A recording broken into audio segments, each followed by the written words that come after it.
The Great Sock Mystery is the second segment of the first episode of the 7th season of Arthur.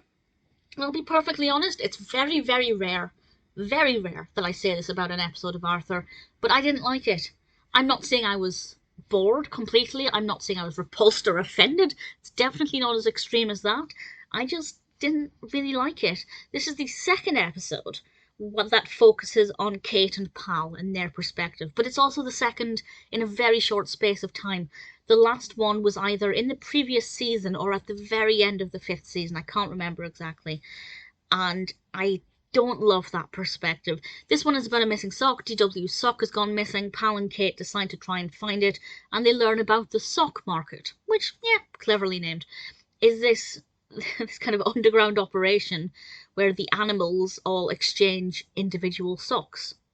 And they have to try and find who has this sock and try and trade up to get this sock back. And it's cute and quirky. It has its moments, it definitely does. And I like seeing all of the different animals and how they were animated and their differences and things. So there were bits of it that I found to be relatively fascinating.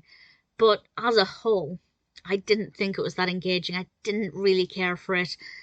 And there's not much more for me to say, because I didn't love it. And it's unusual. It's very unusual for me to say that about an episode of Arthur. Occasionally it happens, and it's just so much the case that The Great Sock Mystery, for me, is one of those really not very interesting episodes.